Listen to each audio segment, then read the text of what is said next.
નમસ્તે વિદ્યાર્થી મિત્રો, આજે આપણે રોજના નિત્યક્રમ પ્રમાણે લેક્ચરની શ્રેણીમાં ધોરણ 11 ફિઝિક્સ પ્રકરણ નંબર 8 ગુરુત્વાકર્ષણના લેક્ચર નંબર 5 માટે સૌ સાથે ભેગા મળ્યા છીએ.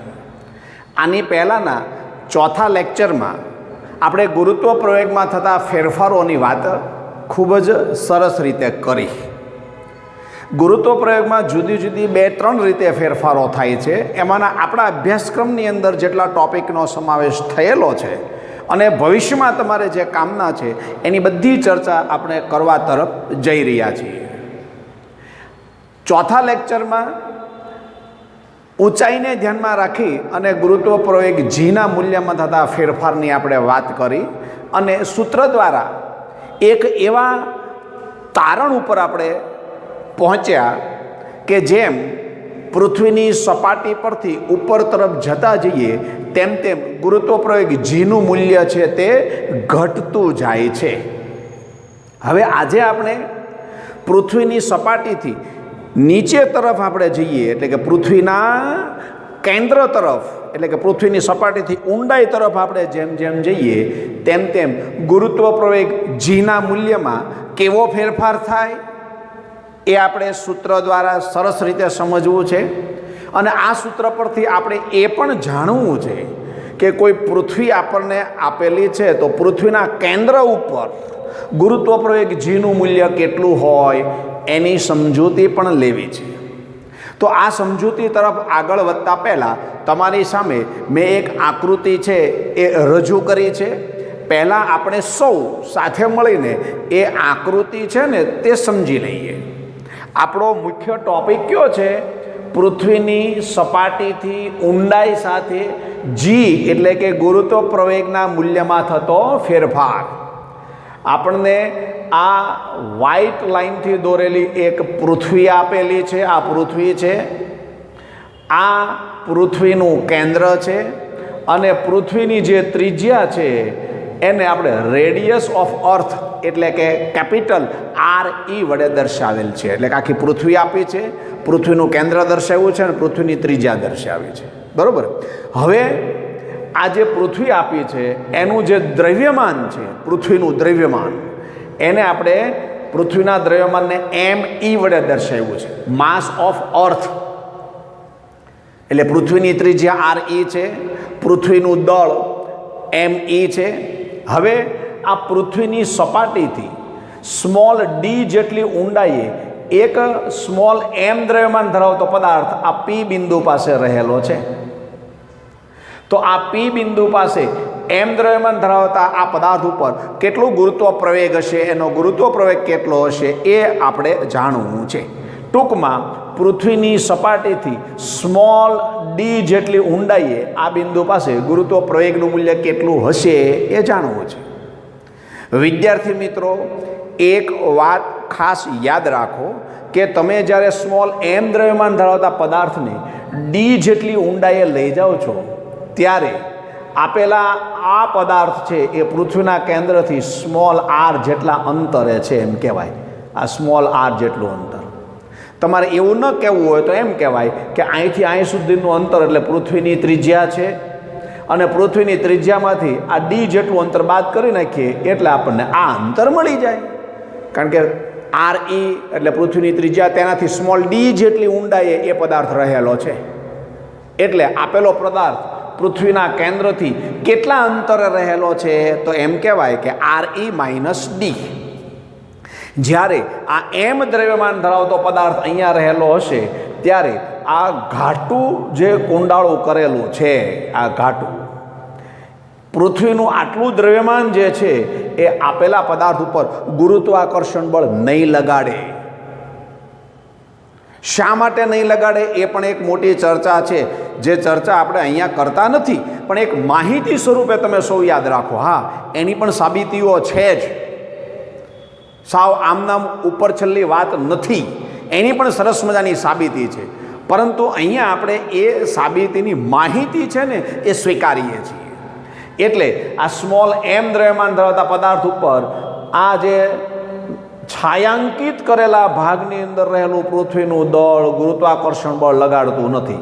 માત્ર પૃથ્વીનો આટલો નાનો ગોળો સ્મોલ સ્ફિયર નાનો ગોળો છે એ જ આપેલા આ સ્મોલ એમ દ્રવ્યમાન ધરાવતા ઉપર ગુરુત્વાકર્ષણનું બળ લગાડે. ક્લિયર? હવે કામ બહુ સરળ થઈ જશે. હવે આપણે જે વર્ણન છે એ પણ મુદ્દા વાઇઝ જોતા જઈએ. બરાબર ને ભાઈ? આજનું બોર્ડ ઉપર કરેલું આ જે વર્ણન અને જે સૂત્રની સાબિતી છે એ સરસ રીતે તમારી નોટબુકની અંદર સૌ મિત્રો ઉતારી લેજો. કારણ કે દરેક સ્ટેપનું સાદુરૂપ ખૂબ જ સરસ રીતે અહીંયા આપેલું છે, રજૂ કરેલું છે. ટેક્સ્ટબુકની અંદર કદાચ એકાદ બે સ્ટેપ છે એ ડાયરેક્ટ આપ્યા હોય, અહીંયા આપણે બધી જ વસ્તુ સમજતા જશું. તમને સંપૂર્ણ સંતોષ થઈ જશે સૂત્ર મેળવવાનો. ચાલો, પહેલો મુદ્દો શું અહીંયા કીધો છે? આકૃતિમાં દર્શાવ્યા અનુસાર સ્મોલ એમ દ્રવ્યમાન એટલે કે આ સ્મોલ એમ દ્રવ્યમાન ધરાવતો પદાર્થ પૃથ્વીની સપાટીથી નીચે સ્મોલ ડી ઊંચાઈએ રહેલો છે. એટલે કે અહીંયા ઊંડાઈએ રહેલો છે, આટલી ઊંડાઈએ રહેલો છે. પૃથ્વીના કેન્દ્રથી તેનું અંતર RE - D છે. એટલે અહીંથી અહીં સુધીનું અંતર એ RE - D જેટલું છે. આ પદાર્થ પર જો મેં તમને વાત કરી અલગ કલરથી લખેલું છે, તમારા મગજમાં પરફેક્ટ રીતે રહે. શું કીધું છે?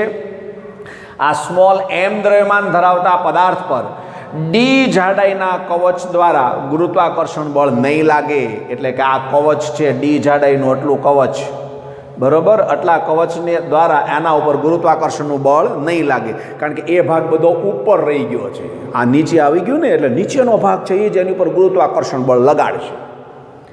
આ પદાર્થ પર RE - D ત્રિજ્યાના નાના ગોળાને કારણે, એટલે આ નાનો ગોળો થયો પૃથ્વીનો નાનો ભાગ, બરોબર? આ નાના ગોળાને કારણે ગુરુત્વાકર્ષણ બળ લાગશે.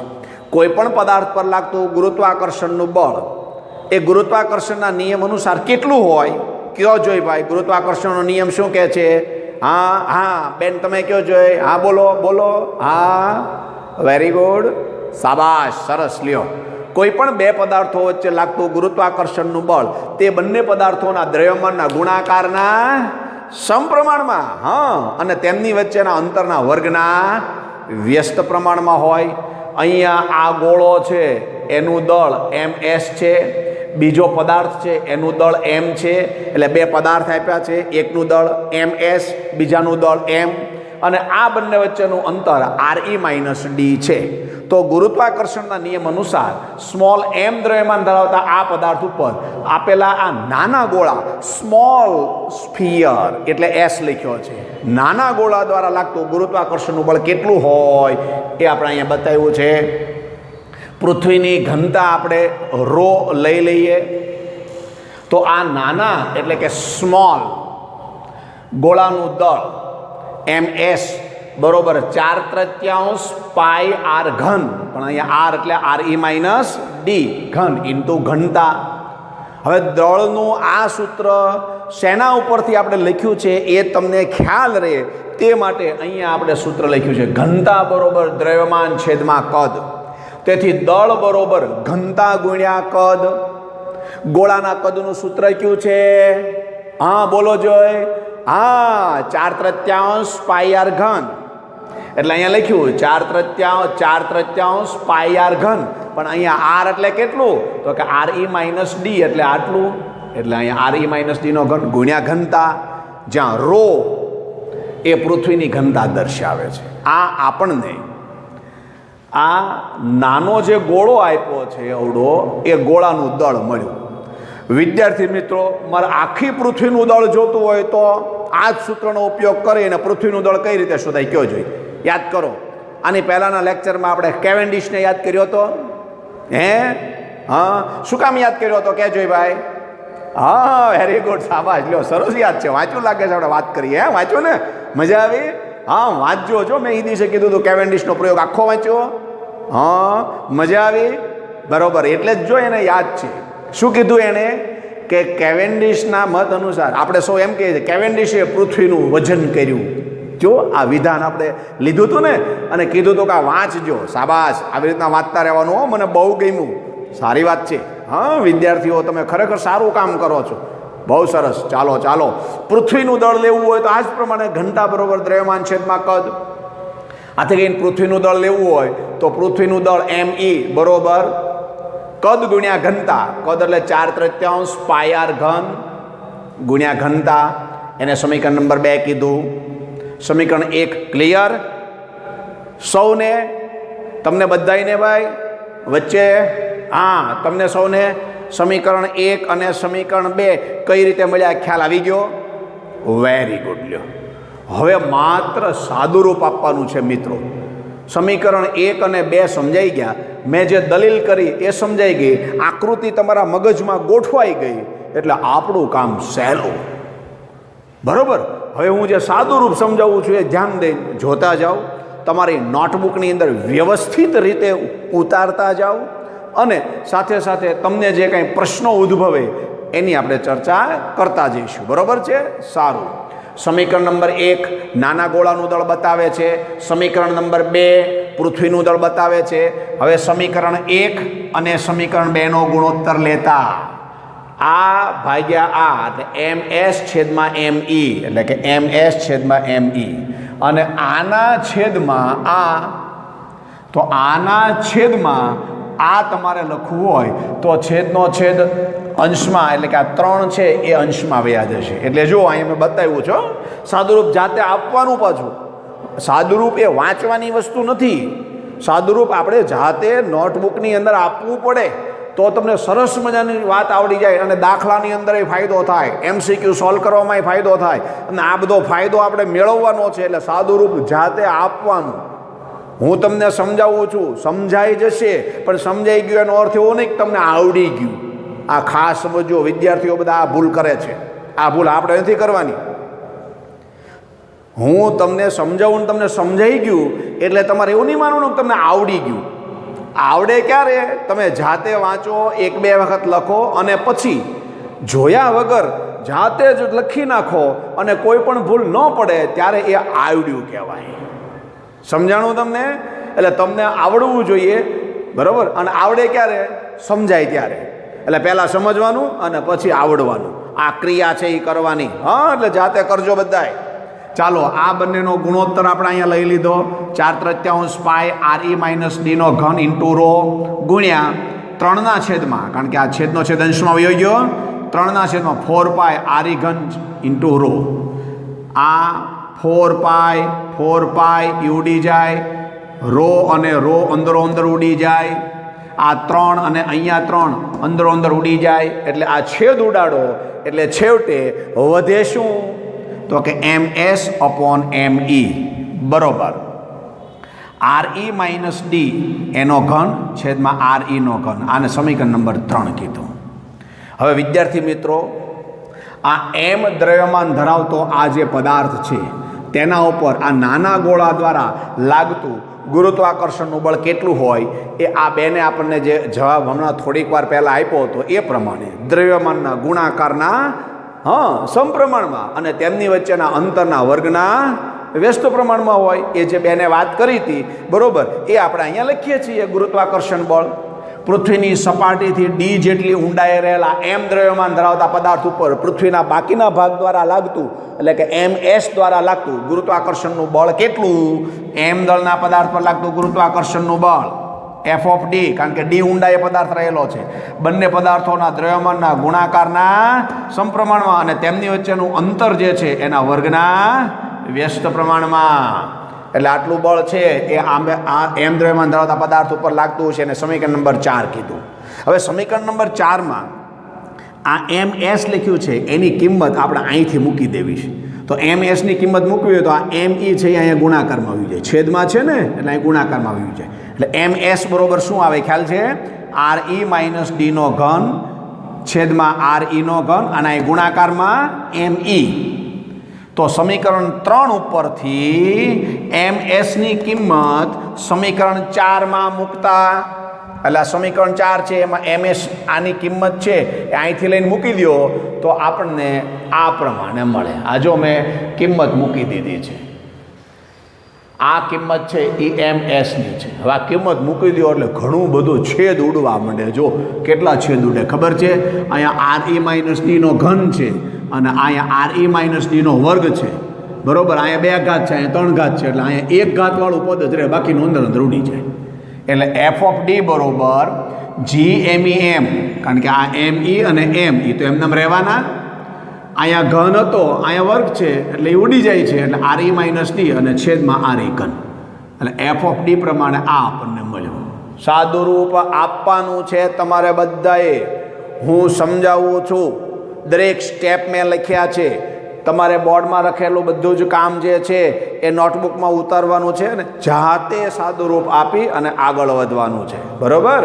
એટલે આપણને સમીકરણ નંબર 5 આ રીતના મળ્યું. આ સમીકરણ નંબર 5 પૃથ્વીની સપાટીથી D જેટલી ઊંડાઈએ M દ્રવ્યમાન ધરાવતા પદાર્થ પર લાગતું ગુરુત્વાકર્ષણનું બળ આપે. એવી જ રીતે પૃથ્વીની સપાટીથી D જેટલી ઊંડાઈએ M દ્રવ્યમાન ધરાવતા પદાર્થનો ગુરુત્વ પ્રવેગ કયો? તો કે ગુરુત્વ પ્રવેગ માટેનું તો સૂત્ર છે F બરોબર mg. તેથી કઈ G બરોબર F/m. એમાં F એટલે આ તમે શોધ્યું, બરોબર ને? હા, તો બરોબર છે, ખ્યાલ આવ્યો ને? શાબાશ શાબાશ, વેરી ગુડ. એટલે જ મેં લખ્યું છે જો. પરંતુ આપણે જાણીએ છીએ કે D ઊંડાઈએ ગુરુત્વ પ્રવેગ F બરોબર G બરોબર F/m. અહીંયા D તો શું કામ લખ્યું છે? કારણ કે તમારો M દ્રવ્યમાન ધરાવતો પદાર્થ પૃથ્વીની સપાટીથી D ઊંડાઈએ છે ને, એટલે બરોબર. એટલે G બરોબર F/m એ જ સૂત્ર છે, પણ G(D) એટલે કે D ઊંડાઈએ f(D) છેદમાં M. આ f(D) ની આ જે કિંમત છે, આ આખી કિંમત અહીંયા મૂકી દેવાની. લ્યો, ત્યાં કિંમત મૂકો એટલે જવાબ આવી જાય. શું કરવાનું? અહીંયા F ની જે કિંમત જે છે અહીંથી લઈને મૂકી દેવાની, આખે આખી, બરાબર. એ કિંમત મૂકી દેવાની એટલે આપણે જો મૂકી દીધી, અહીંયા છેદમાં M રાખવાનું. અહીંયા છેદમાં M મૂકી દો એટલે આવી ગયું, બીજું કાંઈ નહીં. આના છેદમાં સ્મોલ m મૂકો, આ સ્મોલ m ને આ m તો ઉડી જવાના. કિંમત મૂકો એટલે તમને મળે શું? G(D) = GME RE-D છેદમાં RE ઘન. આ RE ઘન છે ને એના 2 ભાગ પાડી દીધા. જો અહીંયા RE રાખ્યું અને અહીંયા RE² રાખ્યું. RE² અને RE બેનો ગુણાકાર એટલે RE ઘન જ થાય, એટલે બેને જુદું પાડ્યું. આ GME/RE² લખ્યું અને અહીંયા લખ્યું. હવે મને કોણ કહેશે તમારામાંથી કે GME/RE² મેં જુદું હું કામ પાડ્યું? અરે સરસ, લ્યો, ઘણાને ખ્યાલ છે, છતાં જો હજી 6-7 જણા એવા છે કે એને ખ્યાલ નથી. પણ મૂંઝાતા નહીં, આ બધાને ખ્યાલ છે, જવાબ આપશે. મેં GME/RE² શું કામ લખ્યું? Very good. હા, પહેલી બાજુ છેલ્લે. હા, તમે ઊભા થાવ જોઈ. હા, મને કયો જોઈ? GME/RE² એ અલગ રાખવા પાછળનું આપણું પ્રયોજન શું છે?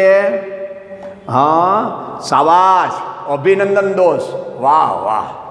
તમારા મનમાં એ જ હતું કે બીજું કાંઈ? હા સાહેબ, હા તો બરોબર છે. હા, શું કીધું એને? કે સાહેબ પૃથ્વીની સપાટી પર ગુરુત્વ પ્રવેગ Gનું મૂલ્ય છે ને એનું આ સૂત્ર છે, જે આની પહેલાના લેક્ચરમાં જ આપણે વર્ણન કર્યું હતું કે પૃથ્વીની સપાટી ઉપર ગુરુત્વ પ્રવેગ Gનું મૂલ્ય બરોબર GME/RE². વેરી ગુડ, શાબાશ હો દોસ્ત, અભિનંદન, ખૂબ ખૂબ શાબાશ, વેરી ગુડ, મજા આવી ગઈ. હા, સરસ સરસ. આની જગ્યાએ સ્મોલ g લખી શકાય ને, એટલે એ જુદું પાડ્યું. બાકી તો આ સૂત્ર એનું એ જ લખ્યું છે. તો હવે આની જગ્યાએ સ્મોલ g આપણે અહીં મૂકી દીધું. અહીંયા આ પદ વધ્યું, અહીં મૂકી દીધું. હવે RE ના છેદમાં RE અને D ના છેદમાં RE એમ આપણે સમજવું પડે ને. તો RE ના છેદમાં RE એટલે RE ઉડી જાય તો 1 આવે, અને D છેદમાં RE એટલે આપણને જે સૂત્ર મળ્યું G × 1 - D/RE. આ આપણું મુખ્ય સૂત્ર છે. પૃથ્વીની સપાટીથી જેમ જેમ ઊંડાઈમાં જતા જાઓ તેમ તેમ ગુરુત્વ પ્રવેગ Gના મૂલ્યમાં થતો ફેરફાર સ્મોલ g × 1 - D/RE સૂત્ર દ્વારા મેળવી શકાય. સમીકરણ નંબર 7 છે એ આપણું મુખ્ય સૂત્ર થયું. સમીકરણ નંબર 7 શું દર્શાવે છે? તો કે સમીકરણ નંબર 7 દર્શાવે છે કે પૃથ્વીની સપાટીથી જેમ નીચે જઈએ, ઊંડાઈએ જઈએ, તેમ ગુરુત્વ પ્રવેગ 1 - D/RE ના ગુણાંક મુજબ ઘટે છે. અને ઊંડા જતા જતા જતા જતા આ ડી બરોબર આર ઈ લઈ લ્યો, અહીંથી તમે ડી ઊંડાઈ ગયા, એમ કરતા કરતા કરતા કરતા કરતા કરતા ઠેઠ અહીંયા વહી ગયા આર ઈ જેટલા અંતરે, પૃથ્વીની સપાટીથી આર ઈ જેટલા અંતરે, એટલે કે પૃથ્વીના કેન્દ્ર ઉપર. તો અહીંયા ડી બરોબર આર ઈ લખી નાખો તો આર ઈ ભાગ્યા આર ઈ બરોબર 1 થાય, અને 1 ઓછા 1 એટલે 0 થાય. આ શું દર્શાવે છે બોલો, કોણ કહે છે? પૃથ્વીની સપાટીથી પૃથ્વીની ત્રિજ્યા જેટલા અંતરે, એટલે કે પૃથ્વીના કેન્દ્ર ઉપર ગુરુત્વ પ્રયોગનું મૂલ્ય કેટલું થાય? વેરી ગુડ, શાબાશ શાબાશ. હા ભાઈ તું કહેજો 0 થાય. શાબાશ, લ્યો શાબાશ શાબાશ. હા, મજા આવી ગઈ. પૃથ્વીની સપાટીથી જેમ ઊંડાઈ તરફ જતા જાઓ તેમ તેમ ગુરુત્વ પ્રયોગ જીનું મૂલ્ય ઘટતું જાય ને પૃથ્વીના કેન્દ્ર ઉપર પહોંચો ત્યારે ગુરુત્વ પ્રયોગ જીનું મૂલ્ય ઘટીને 0 થઈ જાય. તો એ વાત અહીંયા આપણે લખી છે કે પૃથ્વીના કેન્દ્ર પર, એટલે કે ડી બરોબર આર ઈ પાસે તેનું મૂલ્ય 0 થઈ જાય છે. એનો અર્થ એવો થયો, પૃથ્વીના કેન્દ્રથી જેમ ઉપર તરફ જતા જાઓ તેમ તેમ ગુરુત્વ પ્રયોગનું મૂલ્ય વધતું જાય વધતું જાય વધતું જાય. એમ કરતાં કરતાં કરતાં કરતાં સપાટી ઉપર આવો ત્યારે ગુરુત્વ પ્રયોગ જીનું મૂલ્ય મેક્સિમમ હોય. હવે સપાટીથી પાછા ઉપર જાઓ તો પાછું ઘટતું જાય ઘટતું જાય ઘટતું જાય. ઊંચાઈ સાથે ઘટે, ઊંડાઈ સાથે ઘટે, કેન્દ્ર ઉપર 0 હોય, પણ કેન્દ્રથી જેમ ઉપર તરફ જતા જાઓ તેમ તેમ સપાટી સુધી પહોંચો ત્યાં સુધી વધતું જાય, સપાટીથી ઉપર જાઓ એમ ઘટતું જાય. આ બાબત સમજાવવા માટે આપણે આલેખનો ઉપયોગ કરશું, જે હવે પછીના લેક્ચરમાં હશે. મિત્રો ખાસ લેક્ચર જોજો આની પછીનું, જેની અંદર મારે ઊંચાઈ સાથે અને ઊંડાઈ સાથે થતા ફેરફારો, બંને ફેરફારો છે ને આલેખ દ્વારા સમજાવવા છે અને એક નાના એવા એક્ઝામ્પલ દ્વારા સમજાવવા છે. તો મિત્રો આજે આપણે ગુરુત્વ પ્રયોગ જીના મૂલ્યમાં ઊંડાઈને ધ્યાનમાં રાખીને થતા ફેરફારોની સારી ચર્ચા કરી. સરસ મજાના જવાબ, આ ભાઈએ બહુ સરસ મજાનો જવાબ આપ્યો, પહેલાંય સરસ જવાબ આપ્યો, આ બેન છે એને પણ સરસ મજાના ગુરુત્વ પ્રયોગ ગુરુત્વાકર્ષણના નિયમની વાત કરી. ખરેખર બહુ સારી રીતે તમે પાર્ટિસિપેટ થયા છો, એનો મને બહુ જ આનંદ છે. આવી જ રીતે આપણે લેક્ચરની શ્રેણીમાં રોજ તાજા માજા થઈ અને ફૂલ કોન્ફિડન્સથી બેસી અને બધી ચર્ચાઓ સાથે મળીને કરશું અને અભ્યાસક્રમને ખૂબ જ સારી રીતે આપણે પચાવી જાણશું અને ધાર્યું પરફોર્મન્સ બતાવશું આપણે આવનાર દરેક પરીક્ષાઓમાં. એવી બધી શુભેચ્છાઓ સાથે હું આજનું લેક્ચર છે એને વિરામ આપું છું. જય હિન્દ, જય ભારત. થેન્ક યુ વિદ્યાર્થી મિત્રો.